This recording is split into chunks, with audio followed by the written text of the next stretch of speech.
ایک بار 7 افراد پر مشتمل ہماری ٹیم کو ایک اسپیشل اسائنمنٹ کے سلسلے میں دور دراز علاقے میں جانا پڑا اور ہم ایک لمبے اور خطرناک سفر کے بعد ایک ویران سے علاقے میں پہنچ گئے۔ یہی ہماری مطلوبہ جگہ تھی۔ حکومت کی جانب سے ہمیں حکم نامہ ملا کہ اس جگہ ضرور کوئی اہم چیز دفن ہے، لہٰذا اس پر فوری کام شروع کیا جائے۔ گرمی کا موسم تھا، انتہائی تھکا دینے والے سفر کی وجہ سے میری طبیعت تھوڑی سی خراب ہو گئی۔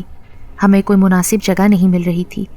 آبادی سے بہت دور ہونے کی وجہ سے وہاں درخت بہت کم تھے، اس لیے وہاں موجود قدرے بڑے اور بہت پرانے قبرستان کو ہی ہم نے غنیمت سمجھا، کیونکہ وہاں پرانے اور سایہ دار درخت موجود تھے۔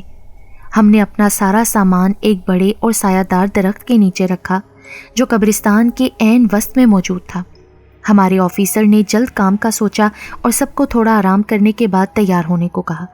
میری طبیعت خراب تھی، پورا جسم درد محسوس کر رہا تھا، جیسے ہلکا ہلکا بخار ہو، اس لیے میں نے ان سے کہا کہ آپ چلیے، میں تھوڑا مزید آرام کر کے آپ کے پیچھے آ رہا ہوں۔ وہ چلے گئے۔ پھر میں نے ایک کپڑا درخت کے نیچے بچھایا اور اس پر لیٹ گیا۔ البتہ ایک لوہے کی مضبوط سلاخ بطور ہتھیار اپنے پاس رکھ لی تاکہ خدا نخواستہ کوئی جنگلی جانور وغیرہ حملہ کر دے تو اس سے بچاؤ کیا جا سکے۔ ٹھنڈی ہوا کی وجہ سے جلد ہی میں نیند کی آغوش میں چلا گیا۔ تھوڑی ہی دیر گزرنے کے بعد اچانک کسی کی مجھے بچاؤ، میں مر گیا کی آوازیں آنے لگیں، جیسے کوئی انتہائی تکلیف میں مدد کے لیے پکار رہا ہو۔ پھر جلد ہی آوازیں بند ہو گئیں۔ میں نے ارد گرد اچھی طرح دیکھا مگر وہاں دور دور تک کوئی نہیں تھا، اس لیے میں نے اس بات کو اپنا وہم سمجھ کر ذہن سے جھٹک دیا اور سونے کی کوشش کرنے لگا۔ تقریباً 5 منٹ کے بعد پھر وہی مردانہ آوازیں آنے لگیں، بچاؤ، مجھے بچاؤ، میں مر گیا، ہائے میں برباد ہو گیا، بچاؤ مجھے، ہائے افسوس۔ اس بار آوازوں کی شدت میں اضافہ ہو چکا تھا اور پکارنے والوں کی آوازوں میں بہت کرب، تکلیف اور بے بسی کا اظہار واضح تھا۔ اس بار میں نے اس کی مدد کرنے کا ارادہ کیا اور آوازوں کی جانب بڑھنے لگا جو قبرستان کے شمالی حصے کی طرف سے آ رہی تھی۔ قبرستان میں گھاس اور دیگر جھاڑیاں وغیرہ کافی بڑھی ہوئی تھیں۔ میں نے گھڑی پر ٹائم دیکھا تو دوپہر کے 11:15 بج رہے تھے۔ ہر طرف خاموشی اور ہو کا عالم تھا۔ میں جیسے آگے بڑھ رہا تھا، آوازیں بھی بلند اور واضح سنائی دینے لگیں۔ اب چیخوں کے ساتھ ساتھ کسی کے مارنے اور غصے سے کچھ کہنے کی آوازیں بھی آنے لگیں جو میری سمجھ سے باہر تھیں۔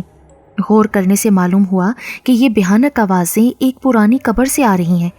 ایک بار تو خوف سے میرا جسم لرز اٹھا، مگر میں نے ہمت کر کے دیکھا تو مٹی قبر سے تقریباً اتر چکی تھی۔ میں نے جرأت سے کام لیتے ہوئے قبر کھودی۔ نہ جانے اتنی ہمت مجھ میں اس وقت کیسے آ گئی۔ قبر کا اندرونی منظر دیکھ کر میرے اوزان خطا ہو گئے۔ بہت بھیانک منظر تھا جو کچھ یوں تھا، ایک مردہ بغیر کفن کے لیٹا ہوا ہے، جگہ جگہ سے اس کا جسم پھٹا ہوا تھا، کہیں کہیں گوشت اور زیادہ تر ہڈیاں نظر آ رہی تھیں، البتہ اس کا جسم پورا تھا۔ ایک بڑا اژدہا اس کی گردن کے گرد لپٹا ہوا تھا اور وہ بار بار مردے کے دونوں کندھوں اور گردن پر ڈس رہا تھا، جبکہ ایک اور کالے رنگ کا خوفناک اژدہا جو مردے کے پیٹ کے اندر موجود تھا وہ منہ باہر نکال کر اس کے پیٹ اور ٹانگوں پر ڈس رہا تھا۔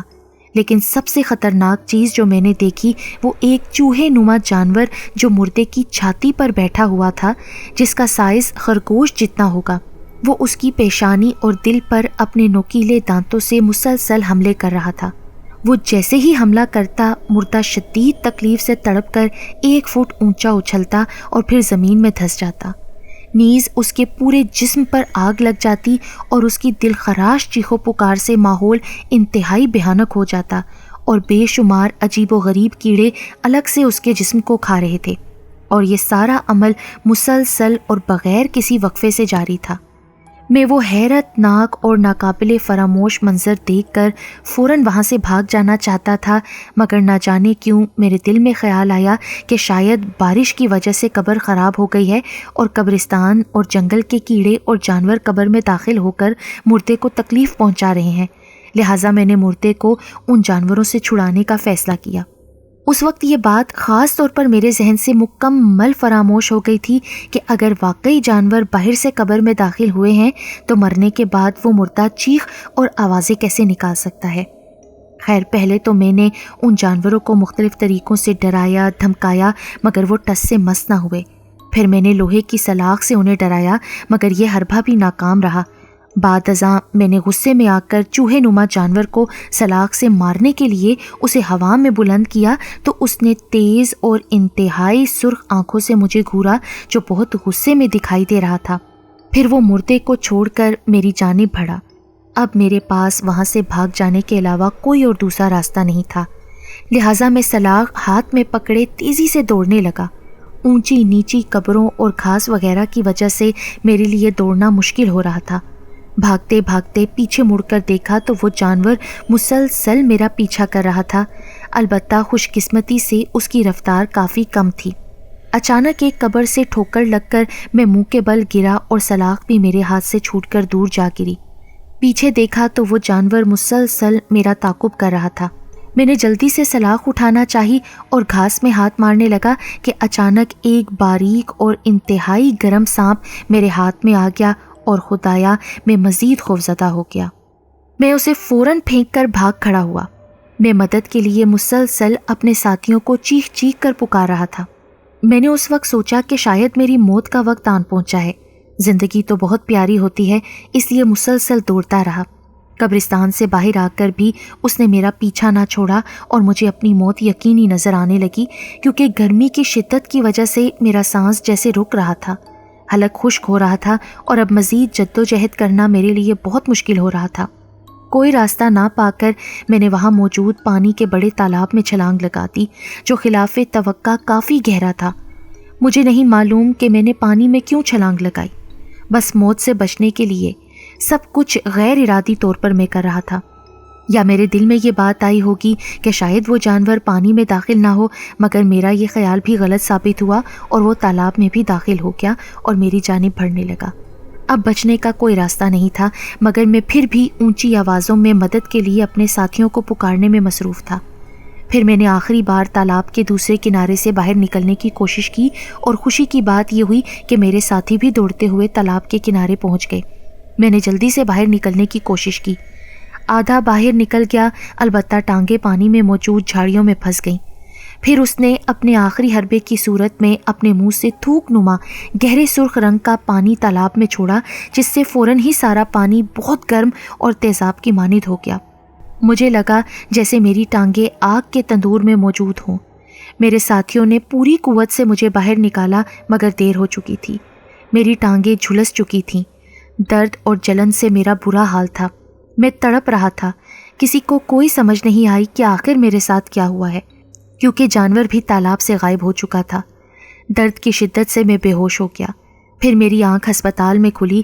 میں نے یہ واقعہ کسی کو نہیں سنایا، کیونکہ مجھے خدشہ تھا کہ کہیں لوگ مجھے اس واقعے سے منسوب کر کے انتہائی گنہگار ثابت کر کے میری زندگی اجیرن نہ بنا دیں۔ اسی لیے میں نے اصل واقعہ کسی کو نہیں بتایا۔ اس کی مکمل بات سننے کے بعد میں اس مسئلے کو کسی حد تک سمجھ چکا تھا اور میں نے فیصلہ کیا کہ اپنے پیر و مرشد سید نادر شاہ صاحب سے رابطہ کر کے ایک آخری کوشش کر لینی چاہیے۔ ہو سکتا ہے کہ خالد کا کوئی روحانی علاج ممکن ہو سکے۔ پھر میں نے شاہ صاحب کو ہسپتال آنے کی دعوت دی، جو انہوں نے قبول کر لی۔ ہسپتال آ کر شاہ صاحب کی میں نے خالد سے ملاقات کروائی اور شاہ صاحب کو ساری صورتحال سے آگاہ کر دیا۔ خالد کو میں پہلے ہی اعتماد میں لے چکا تھا۔ پوری تفصیل جاننے کے بعد شاہ صاحب بولے، ڈاکٹر الطاف، مجھے ایک خاص روحانی عمل کرنا ہوگا اور اس کے لیے ایک کمرہ اور کچھ ضروری سامان درکار ہے۔ انشاءاللہ ایک رات کے عمل سے ہی اس بیماری کے بارے میں علم ہو جائے گا۔ ان کے کہنے کے مطابق مخصوص کمرہ اور بقیہ سامان مہیا کر دیا گیا۔ پھر پوری رات انہوں نے عمل خاص کیا اور اگلے دن ہمیں ایسی بات بتائی جو نہ صرف میرے لیے بلکہ تمام مسلمانوں کے لیے باعث عبرت ہے۔ انہوں نے سب کی موجودگی میں ہمیں بتایا کہ خالد ایک اچھا اور نیک انسان ہے۔ جو بیماری اسے لگی ہے یہ کوئی سزا نہیں ہے بلکہ دنیا کے لیے عبرت ہے۔ بات دراصل یہ ہے کہ خالد کو جس جانور کی وجہ سے انفیکشن ہوا ہے اس کا تعلق عالم برزخ سے ہے، نہ کہ دنیا سے، اس لیے اس کا علاج اس دنیا کے کسی انسان کے پاس نہیں ہے، اور جس مردے کی قبر کو اس نے دیکھا تھا اسے عالم برزخ کے عذابوں میں سے کوئی عذاب دیا جا رہا تھا۔ اگر خالد نے ان جانوروں کو دیکھ بھی لیا تھا تو اسے انہیں ہرگز چھیڑنا نہیں چاہیے تھا۔ اس نے تو ان کے کام میں مداخلت کی، اسے تو فوراً وہاں سے دور ہو جانا چاہیے تھا۔ ہمارے بزرگ کہا کرتے تھے کہ ویرانوں اور قبرستانوں میں اکیلے سفر کرنا نہیں چاہیے۔ پھر شاہ صاحب خالد کو اپنی طرف متوجہ کر کے پیار سے ہمدردی سے کہنے لگے، بیٹا خالد، میں اللہ تعالیٰ کے فضل و کرم اور اس کے عطا کردہ علم سے اس دنیا کے امراض کا روحانی علاج کر سکتا ہوں، مگر عالم برزخ سے لگی کسی بیماری کا میرے پاس تو کیا کسی کے پاس کوئی علاج نہیں ہوگا، لہٰذا تمہیں ٹانگیں کٹوانا پڑیں گی۔ اگر تم اسی حالت میں مر گئے تو یہ موت خودکشی کہلائے گی، اور خدا نخواستہ تمہیں بھی عالم برزخ میں عذاب ہو سکتا ہے۔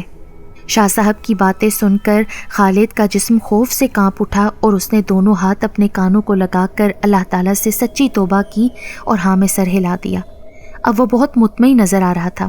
پھر اسی دن اس کی ٹانگیں کاٹ دی گئیں اور حیران کن طور پر وہ دیگر مریضوں کی نسبت بہت جلد ٹھیک ہو گیا۔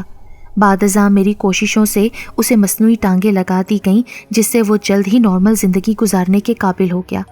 اس کے بعد اسے کبھی کوئی تکلیف نہیں ہوئی۔ اس واقعے کے بعد میرے دل میں پہلے سے زیادہ خوف خدا پیدا ہو گیا اور میں سوچنے لگا کہ ہر مسلمان نے روز قیامت تک قبر میں رہنا ہے، پھر ہم کیوں عالم برزخ سے غافل ہیں؟ الحمدللہ میں تو عذاب قبر سے بچنے کے لیے دین اسلام کے اصولوں کے عین مطابق زندگی گزار رہا ہوں، اور امید کرتا ہوں کہ تمام مسلمان بھی اللہ کی رسی کو مضبوطی سے تھام کر زندگی گزاریں گے اور عذاب قبر سے محفوظ رہنے کے لیے اس فانی زندگی میں جدوجہد ضرور کریں گے۔